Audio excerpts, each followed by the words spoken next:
يا اخي انا بستغرب من البروكرز او من بعض البروكرز في السوق اللي بتحاول تبيع للعميل اي حاجه وخلاص.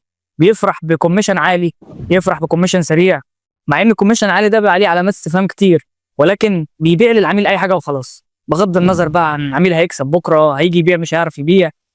احنا بقى عندنا في شركتنا حاجه تانية خالص، فاحنا بنختار المطورين والمشاريع وبندرسهم كويس جدا علشان بعد سنه او لما العميل يقول لنا والله انا عايز اعمل اعاده بيع، نعرف نسيل له فلوسه كويس جدا بسرعه، وكمان نكسبه. فالموضوع علاقه وين وين، انا لازم اكسب والعميل برضو بتاعي لازم يكسب، فبالتالي لازم اكون معاه في نفس السايد، ما اكونش ببيع له وخلاص. فاحنا حابين نكون جزء من نجاح او من قصه نجاح اي مستثمر، لذلك احنا عندنا الحمد لله كم مبيعات كبير ولكن من عدد قليل من المستثمرين.